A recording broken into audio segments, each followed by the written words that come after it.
Hello, everybody, and welcome back to Fantasy NBA Today, a sports ethos presentation presented by our great partners at FanDuel. My name is Aaron Bruski, and with me is the great Steve, Dr. A. Alexander, and we are going to get you ready for tonight's slate. And as usual, we will have our top streamers for the night. We'll talk about what we're watching for, and then we will have a segment at the end of this show called Hold or Drop. I believe that's what it's called. Doc, how you doing? Long time no talk. What's up? I'm good, man. I am good. I'm ready to do this show, man. I've never been more ready for anything. Damn, the bar is high. All right, well, your first must stream player of the night. It must be good. Who'd you got? It's not that good, but I'm going to go with Brandon Williams, my buddy that plays for the Dallas Mavericks. We were a little concerned last week that D'Angelo Russell was starting to track him down. But then on Friday, Williams got 28 minutes and had 12 assists with a block and 2 steals. And then on Saturday, he played 32 minutes, had 18 points, 4 assists, a steal, a couple 3-pointers. So the minutes are back up there to where they need to be. They got a little funky last week. His shooting was in a bit of a rut last week. Well, his shooting was in a rut on Friday as well. He hit 1 of 12 shots. That night he had 12 assists. But shot it much better on Saturday. I just like Brandon Williams and the fact that he's walking assists just sitting on waiver wires everywhere. So Brandon Williams is my first guy. Yeah, I feel like I might be selling him short because he's sort of fallen off of my ads radar. But in the back of my head, I know that Dallas is not quite what they're going to be in a couple of days, weeks, months. It's whatever that is going to be. Anthony Davis got upgraded to doubtful. That to me is a sign something's going to change here in the near future. They need to get him on the floor in order to improve his trade value. So I feel like there's another chapter in this book, and I would like to see the chapter after that for Brandon Williams, because that's the one where he might just get loose and start doing Brandon Williams stuff, points, assists, steals, maybe some rebounds and assists, or probably some additional rebounds. That would be great for Brandon Williams. He just got to get consistent. My must stream player of the night, my number one player here is TJ McConnell. And this dude, it was against Charlotte. The score was, the box score was popping in that game. He practically had a triple-double in 13 minutes of action or whatever it was that he played. So that told me that TJ McConnell's kind of back, maybe ready to be the TJ McConnell that we had hoped for on draft day. We were all hoping for 27 minutes per game, TJ McConnell.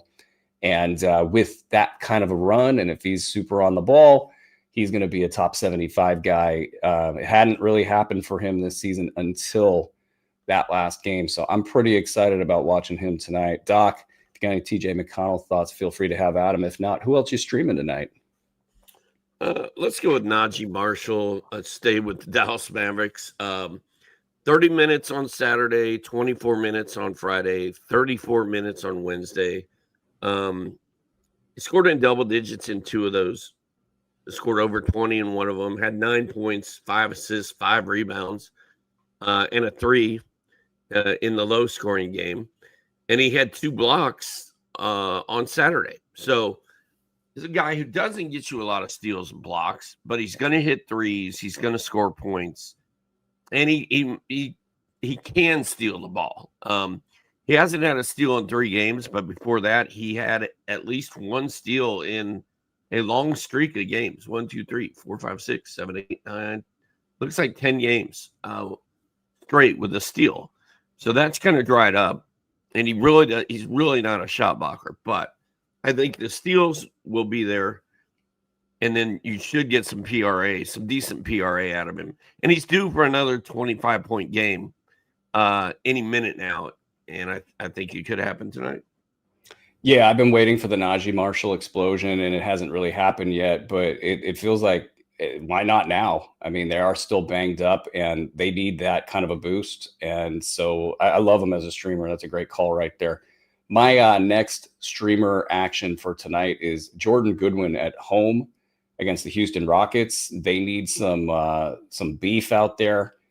Phoenix to compete with the physicality of the Houston Rockets. I think this is a game right now where Phoenix is this current team, without Jalen Green, without Grayson Allen, even, they got a lot of camaraderie. They got a lot of gel right now. And Jordan Goodwin has been the guy who's stepped into the vacuum from Grayson Allen and given good numbers, good counting stat numbers. And in this kind of a game, he's kind of that grindy player that's going to get in there and mix it up with the Houston guys. So I really like Jordan Goodwin at home. The numbers might not be as good because Houston is better, but I'm going to be willing to take that chance in a streaming situation. If you got Gordon Judwin thoughts, Gordon Judwin thoughts, feel free to add them, Doc. If not, who else you streaming tonight? Gordon Judwin. Gordon Judwin. Cam Spencer, deep league special, plays for Memphis, kind of a point guard. I'd much rather go with Vince Williams. He was one of my must-add players in the previous show. If you're in a deeper league and the waiver wire is kind of bare, Cam Spencer might be sitting there.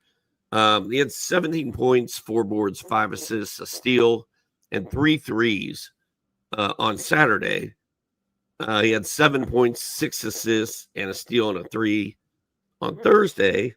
The game before that, he had 15 points, 2 rebounds, 3 assists, and 3 triples. So he's getting 24 minutes a game right now, and he's been pretty solid. I'm not going to say he's been great, but he's been solid, especially over those last 3 games when the minutes have really been there. If he keeps getting 24, 25 minutes a game, I think he's somebody who can help you this week. Yeah, he's kind of shown up once every 3 games, in a standard league context. But you look and you go, well, okay, somebody's got to hang in Memphis when it all implodes, and he might be the guy that's left standing. So good stuff there. My last streamer of the night would be Jalen Tyson, and I think this case continues to get strengthened by the injury reporting coming out of Cleveland here today. And he's been a top 80 to 110 value guy already this season in 9 and 8 cat leagues, respectively. 3.9 cash counters per game. That's 3 steals and blocks. Floating that value. He had a little bit of a quiet one in the last one, and coming off of the concussion, I think a lot of the momentum for Jalen Tyson ceased to exist, and I've seen him out there on waiver wires. Why not get yourself a top 100 guy as a streamer? I think it's good math. Jalen Tyson. Doc, you got any honorable mentions or any scorching hot Jalen Tyson takes? Super intrigued by Jalen Tyson. Like he's on my watch list. I will say that. And then if Jay Huff is sitting out there, he's on a 25.5 minute run over his last 2 games. Don't sleep on him tonight. Yeah, if somehow Dennis Jenkins was dropped, this would be an amazing game to get in on that action, even if it's only 13 minutes in this one. Hell, if it's 0 minutes, I think it's a smart play to put the marker down on Dennis Jenkins. You got your Miles McBride, your Jordan Clarkson, with Landry Shamet and OG Anunoby out. You got the whole Dallas crew. You got the Miami crew. Pell Larson, we talk about him a lot in the show before. I think this is a great streaming spot for Pell Larson with that injury news that came out for Miami. Anybody else you want to shout out, Doc, before I empty the clip? Nope. Okay. I think the Milwaukee crew, AJ Green, Bobby Portis, Kyle Kuzma at home against Portland, Ayo Dosunmu at New Orleans, Jeremiah Fears, get in while there's still some time there for Jeremiah Fears. What I mean by that is Jordan Poole's coming back. I don't know about Fears' long-term value, but Fears could be good. He's a nice little player. And then Quentin Post with Al Horford out, Jonathan Kuminga out, and maybe even Draymond Green out. There's a Quentin Post need here in this one here tonight. Speaking of tonight, Doc, what you watching for tonight? Well, if Quentin Post, if Al Horford sits out, you want to play Quentin Post, and Horford's out. Is that right? Horford will be out all week. All week. Oh, that's right. That's right. He got hurt. Yeah, I think it's Quentin Post time. We that's a great call, bro. I think it's time to pick him up. The Pistons play the Pacers tonight at minus 10.5 over at FanDuel, minus 105 on the money line. They're minus 490. Pacers are plus 380 and getting 10.5 points. So I don't know if I trust the Pacers to be able to hang with the Pistons, but I want to see how many minutes Dennis Jenkins gets tonight for Detroit, and I want to see what Jaden Ivey does. So that game is kind of a dog, but I'm curious to see what goes down. And then on the Pacers side, I want to see what Jay Huff and TJ McConnell are doing. And I've still got Jarris Walker on a couple rosters, dude. I just can't shake him. I keep hitting the drop button, but it's not taking for whatever reason. They won't let me cut Jarris Walker. I think you need a new button. We got a question in the chat here about which buck you would like, or I would like, or we would like. And I actually think it's a time for a community service announcement. I think Kevin Porter is criminally under rostered right now in fantasy leagues. And I think it's because it's a small market in Milwaukee and the news doesn't come out all that often. And right now, Kevin Porter is on track to return in early December. So and that's according to Eric Nem of The Athletic. So no kind of fuzzy timetables, no lack of news here. It's just being underreported and undershared and all of the things. And so he will be back relatively soon. I think that he has top 60 potential. So, don't sit on that too long. But in the meantime, you got this sort of wide open playing field here. Who do you like, Doc, between AJ Green, Bobby Portis, and Kyle Kuzma? I think it's Kuzma, which feels weird to say. Kuzlash. Kuzma. Got Kushlash. Kyle Kuzma, Bobby Portis, AJ Green, all hovering around the top 150 or so for the last few weeks. You got no love for Bobby Portis? I do. I mean, to me, it's between Portis and Kuz, but I'm going to go with Kuzma. Yeah, I mean, if you're in a head-to-head situation, I think it's Kuzma. If you're in a roto situation, you're chasing threes, I'd say AJ Green between those two. And then Bobby Portis, I like above them all. Because what if Bobby Portis has another year in him? I mean, this is a guy that actually used to have top 60 value a couple of years ago. There's opportunity. I mean, Giannis, I don't think Giannis is in it for this entire season. That's just a gut instinct right there. Let's get out of the streamer talk, Doc. And what else are you watching for tonight? Well, I think that Portland-Milwaukee game, 7-10 versus 8-9. Portland, I think, is going to try to make a statement in that game. I want to see if my man – I've never turned on a player as hard as I have with Jeremy Grant, Brew. Like, I've always been so anti-Jeremy Grant. Like, get the old man out of the way. Let the kids play. But Jeremy Grant has actually been fun. Like, I like seeing the numbers he puts up. I like playing him in my lineups. I like using him in FanDuel. So I've kind of become a Jeremy Grant guy this year, which is really strange to me. Looks like Drew Holiday is banged up. Shaden Sharp's banged up. This could be the Tumani Kamara explosion we've been waiting for. We know Denny's going to go off. We know Klingon is going to get a bunch of rebounds and block a bunch of shots. We know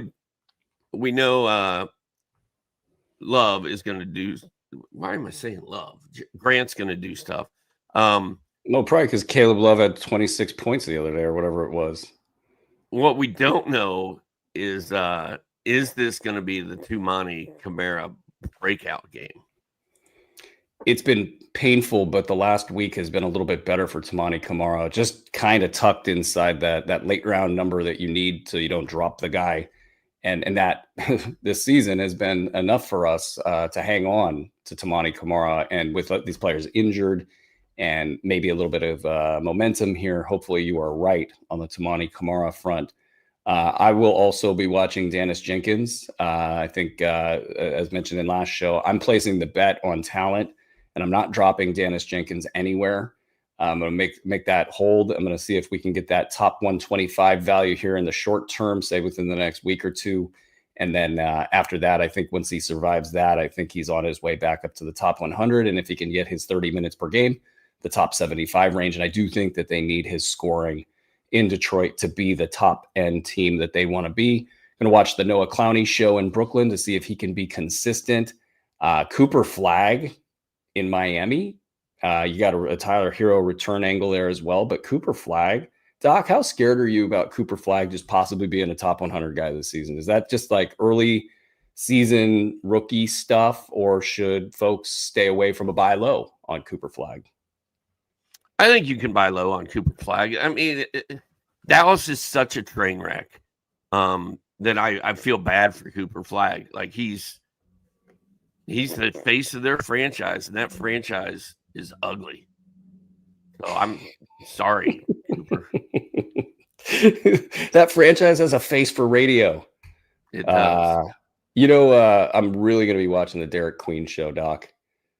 I'm going to talk about Derek Queen a little bit today. I did a little earlier. This dude, I was like, what kind of a wizard fight am I watching here? Like, he's big, but he's not tall. He's quick, but he's not fast. He's strong, like really strong. And he's kind of got Jokic skills on the ball. Like, I say that with 50 asterisks. But I get it now. I don't agree with what they did to get him. And there are significant problems with his defense. There are going to be those things. But man, when he's on the floor, they're playing an inverted floor. They're giving him the ball a lot. It took a bit in the second half of the back-to-back and Dyson Daniels covering him for them to go, okay, maybe Trey Murphy, you can handle it. But by and large, they just give him the ball, and he's out there playing quarterback. And Dallas was letting him do whatever he wanted. They did a lot of dumb stuff, but at the same time, he was skilled enough to make it all happen. And then against Dyson Daniels, he kind of said, well, I'm bigger than you, and I don't really care that you're Dyson Daniels. And he did whatever he wanted in that game. And he passes so fast with such velocity, and he's constantly looking to whip the ball around that it puts a defense in a form of paralysis. And I think it's going to take a while for defenses to adjust to this. We got to play him a little bit like Jokic.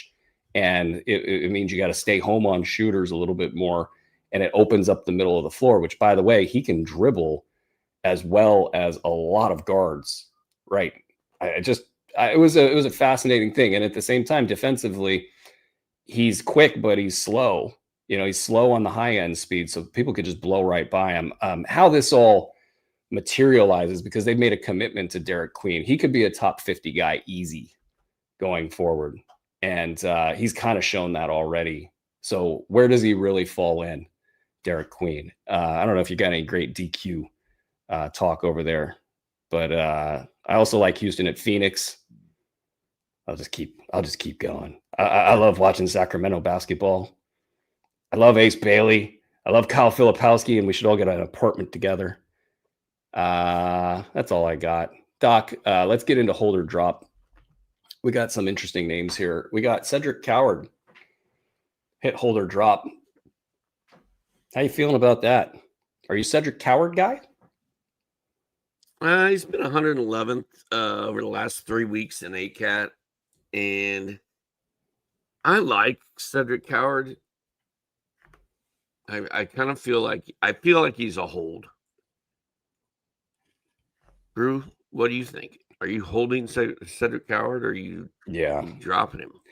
There's some things, like I think his defensive stats come and go, and that bugs me because the dude is like kind of like LeBron looking.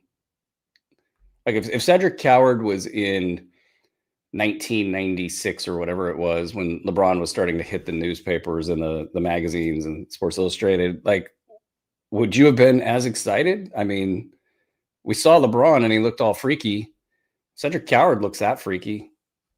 I mean, he doesn't have the point guard skills of a LeBron James, of a young LeBron James. He's obviously not LeBron James, but just size-wise, the way he moves, the bar has been raised in the NBA. You got guys that are his level and they're not as freaky as like Wemby and the others, the Khalil Wares.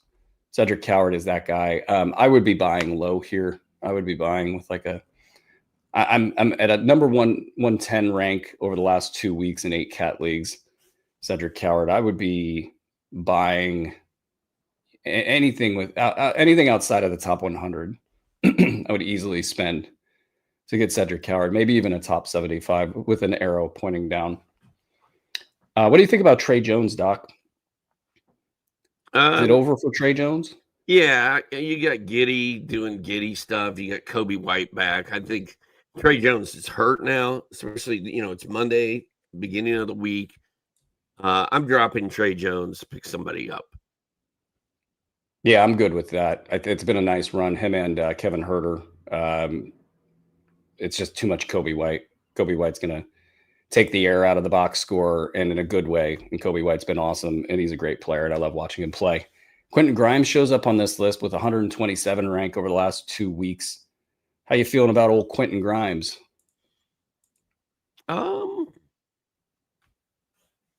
Yeah, I mean, I'm fine with holding Quentin Grimes. I could also see me dropping him to get Peyton Watson. Oh yeah. Yeah, I could see that. I'm a Quentin Grimes guy. I would probably resist that move and probably just hang on to Quentin Grimes because I have those concerns about Peyton Watson. But I get it. Especially in an intermediate league where 156 players play, even expert league, 156 players where you're looking for that high end kick. Quentin Grimes, I think, is going to be just fine this season. He's going to have his role. People will get injured. Hopefully, he's not one of them, and he will be a top 75 guy the rest of the way. Ryan Kalkbrenner shows up on this list after 158 week, last 2 weeks in 8 cat leagues per game basis. A little bit of a slowdown for Ryan Kalkbrenner. What say you, Doc? Yeah, it's actually been 3 weeks. So that's even more of a slowdown. I don't have any shares of Kalkbrenner. He plays for Charlotte, so I really don't. Other than Con Knipple, I don't really care what's going on in Charlotte. I know Kalk was blocking shots and looked like a monster the first few weeks. This is quite a cool off. I do feel like he has enough talent with rebounds and blocks that you don't want to go dropping Kalkbrenner. It feels like a hold. Yeah. I think if anything you want to try to buy at this point in time, maybe you could do it with a late round player, possibly. If people aren't dialed into ranks and production and things of that nature, probably some concern. I had some concern that he could stay on the floor. I think the two playing the minutes that they're playing are kind of perfect for what they're trying to accomplish in Charlotte. So I would be buying and holding. Isaiah Jackson shows up at 160 on this list. How do you feel about old Ijax? First of all, J Huff is coming on a little bit, 26.5 minutes the last 2 games. We know what Isaiah Jackson does. Like, his ceiling is not exciting. The upside is not exciting. Like, there's no sparkle to it. So I'm dropping Isaiah Jackson. It's all about the sparkle. Isaiah Collier, and I agree, Isaiah Jackson has not shown maybe one good game this season for Isaiah Jackson, and just sort of slow rolling to these numbers you see here. Isaiah Collier, 170 over the last couple of weeks. How you feel about Collier? I feel like he is a hold, but then I look at him and I look at his numbers and I think he's a drop, man. I want Collier to do well, but I don't feel like he is. And I think he's going to end up being like a silly season superstar, but we're a long way away from silly season. So I'm probably dropping Collier right now. I'm rooting for him to play because I think it makes it easier for Ace Bailey and Kyle Filipowski to get value with you have multiple passers on the floor. And Keontae George, for all of the good stuff he's doing, there is a downside to having somebody who tilts the offense so heavily into his direction and you don't see the box score health from the other players. I think there's something there for Utah to flesh out. But Collier, in fantasy terms, he doesn't have the across-the-board production that we need to be a late-round guy. He's going to get points and assists and some rebounds in there. And then everything else is a total question mark, including the efficiency. So PRA can be good and a lot of builds. So if that helps you, maybe you give him a little bit of extra berth. But I'm good with passing on Isaiah Collier. Ace Bailey hits this list at about 175. How do you feel about old Ace Bailey? That's tough. I think we were all expecting a little bit more from him this year. He's at least getting minutes and having some moments now, so I feel good about having him in my starting lineup in my 30-team league. But in a 12-team league, I don't know that I'm messing with Ace Bailey. I'm going to call him a bona fide, just cut him. But if you want to cut Ace Bailey and pick a hot free agent up, I'm cool with that. The last name on this list is really fun and really interesting. It's Cason Wallace. He has a 215 rank over the last 2 weeks here, and that is bad. But that said, Cason Wallace, if you go by totals this season, is a top 40 to 65 player in 9 and 8 cat leagues, respectively. What do you do with Cason Wallace? I'm probably dropping him. He's tailing off. The last 3 weeks, the numbers are not great. Jalen Williams is hopefully going to be back sooner than later. And you still have Caruso. You still have AJ Mitchell. I think Wallace is more of a roto guy than a head-to-head guy. I'm dropping him. You probably nailed it there. This value is really tough to argue with, even in a head-to-head setting. I mean, the numbers do play; they do count. Do you care about certain efficiencies? Maybe not. And if not, then you can just sort of extrapolate the value from there. But I personally, in a head-to-head, would hold with Cason Wallace. I believe in the player and the talent. I do think there's going to be trouble there. AJ Mitchell by himself might make Cason Wallace's future a little murky, because I don't think AJ Mitchell is going to just dissolve, in fantasy leagues. I think he's going to take his space sort of in that Isaiah Joe, Aaron Wiggins vein when Jalen Williams gets back. Cason Wallace, I think his space is secure. I think it's the Carusos and the Lou Dorts that might take a step back, at least in the regular season. And Cason Wallace will survive in a head-to-head. In a roto setting, I mean, you can't turn down top 40. You can't turn down top 60. The guy's going to play most nights. There's a little bit of injury risk there, but he's going to play most nights, and I think Cason Wallace is going to do it for roto GMs. And that's going to do it for today's show. Doc, thank you very much, and great job. Head on over to our YouTube channel, hit the subscribe button as well as the thumbs up. Make sure you're dialed into all the different things we're doing across all the different social platforms, and you're going to want to make sure you're checked into Ethos Fantasy NBA, where you'll see all the different links going to all the different places. You're going to see us across a lot of different platforms as we get the word out about Sports Ethos. I'm going to be on the 30-team show here very shortly. I'm going to go deep on about 150 to 200 players and make sure that you guys are all caught up with all things going on in the NBA and fantasy basketball. So for Doc, for Andre, our content team, Mike Passador, Keston Paul, Mark Camaro, Tim Woodson, William Harris. Check out the box score breakdown later tonight. This has been Fantasy NBA Today, presented by FanDuel. I'll see you guys here in a few minutes.